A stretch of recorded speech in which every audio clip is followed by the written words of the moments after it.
we decided that we're going to talk about the plus and minuses, which is why Biren Singh is important. One, he has got backing from the center. That's one.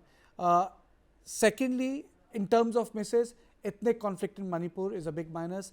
Arms looted from the armory is the big minus in Biren Singh's misses. Peace efforts remain stalled. Biren Singh has not been able to do that. That's a big problem. Deep division within the society, within various ethnic communities, is a miss, is a failure on Biren Singh's part. So these are the misses, and illegal immigration continues. The government has spoken about it, but then the migrants have come, and he was the chief minister. He could have written about it. Now, if we talk about misses, these are the reasons. But then there are also hits. There are also reasons why Biren Singh holds firm. One, drive against poppy cultivation. It puts him in a different light. Strong support of the biometrics. It's a policy of the central government which is about NRC. It is about identifying illegal immigrants. Popular in his own community, that has to be given. Every politician in this country has his populist base, and there is no alternative within Bharatiya Janata Party as of now. That's also true. There is no other leader of his stature of Biren Singh, and strong support from the center. Amit Shah in Parliament very clearly said, why should I change the Chief Minister?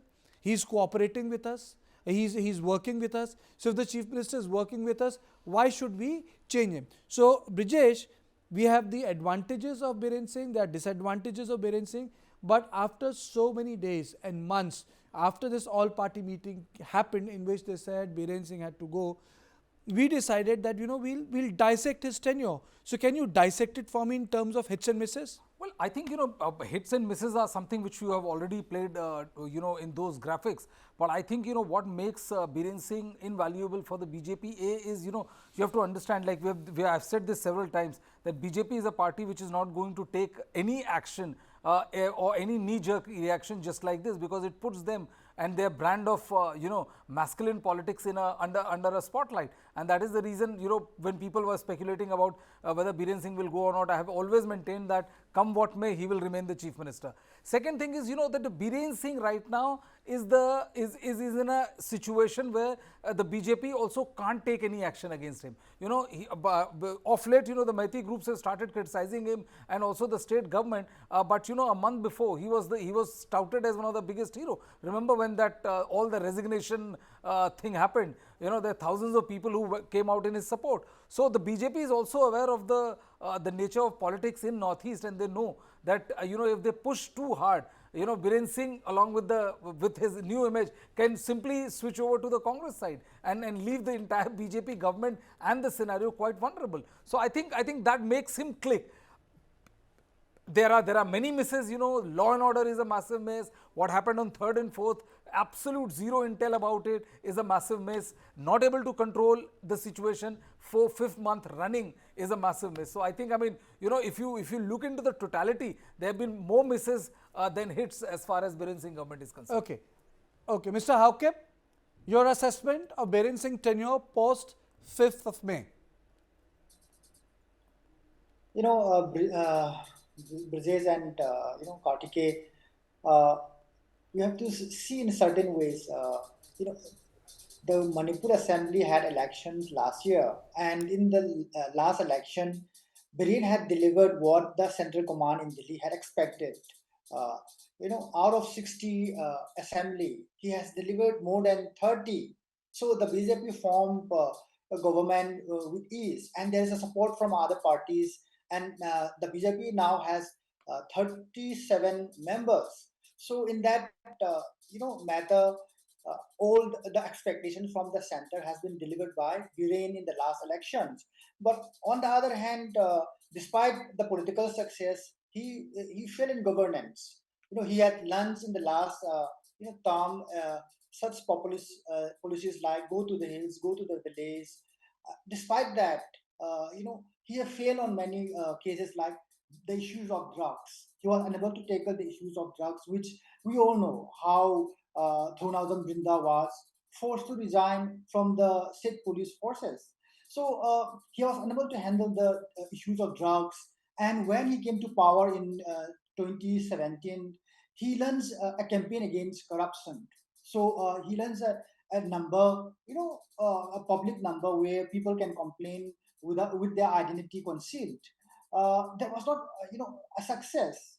I have not heard even a single cases where his campaign against corruption, came to limelight. So, despite all these populist policies and other programs, he failed on different fronts. And one of the most serious cases is the 3rd May incident, as Brijesh has pointed out. How can there be an intelligence failure? Because many of the tribal districts were going to have a protest. It's going to be a massive protest, but why do he not prepared for that eventuality? So these are the things that we critically look into. And on the issue of forest reserves, he was so hard on minorities. Of course, there were other incidents where he also took actions against encroachers in the valley. But look into the policy as a whole.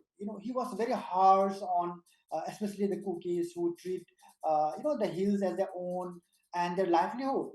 So in that way, I think as a head of government, he could have taken advice by many of the intellectuals from the Meitei society, as well as from the cookies who were participating in reduction poppy cultivation, drug trafficking, on other issues that would lift up the state from this kind of scourge of the society.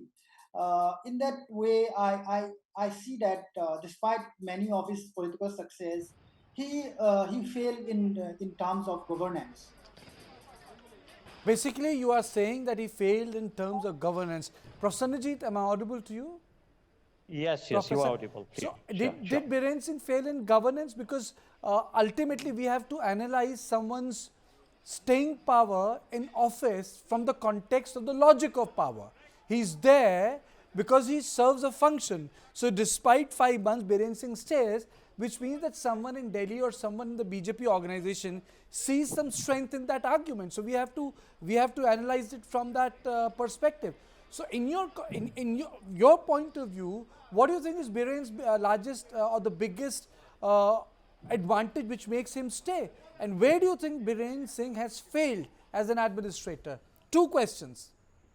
Yes, I know Biren Singh's success lies in his hard-notched approach to the current problem of ethnic conflict. Hard-notched because he takes a certain line of thinking, a line of thinking that is not above controversy, but at the same time, he tries to mobilize the whole of the state in support of what he thinks to be right. Now, he stands for right according to his own definition, though the state and the situation demand something else. Now, what he thinks to be right, he's able to project it to be the right before the central leadership as well. And therefore, Amit Shahji had to very aptly say that why should he remove Mr. Singh from power, especially when he's listening to all the orders and instructions given by the central government. Now, if we look at the current situation, you see Armed Forces Special Power Act has been extended to the hill areas. CBI inquiry has been started on the killing of these two young children. Now, the same thing should have been extended in every case.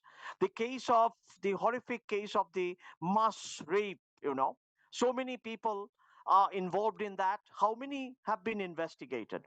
So there are such issues, lacunas, and loopholes in the approach that Mr. Singh has adopted. Also, Mr. Singh's approach towards the larger issue of the harmony between the Kuki and the Meitei community is not so much well pronounced. He is only talking of certain administrative measures, measures that are not equal to the task of maintenance of peace and harmony, but measures that can bring some immediate sense of occupation of a certain territory and also a territorial superiority of some administrative mechanisms, some forces, etc., are ensured by his policies.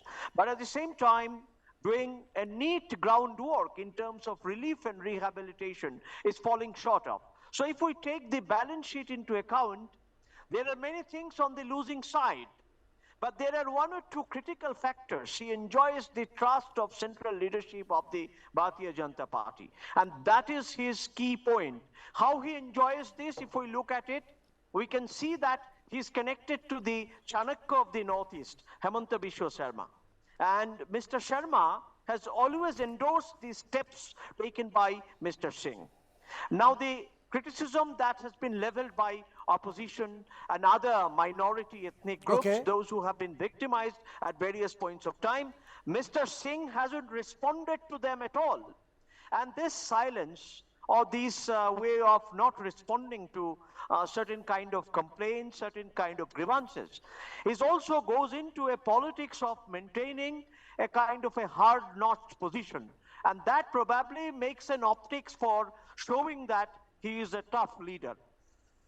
And central leadership of BJP probably sees in him a leader who can walk through the thick and thin, who can cross over the turbulence that has happened in Manipur. Okay. And therefore, in prospective terms, in futuristic terms, they see a lot of future in him, although his hands are somewhat tied and hands are somewhat limited at this moment in managing the crisis. Yeah. Okay, so this brings me to the next question.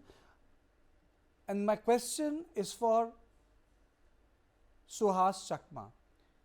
Is he decisive or is he divisive?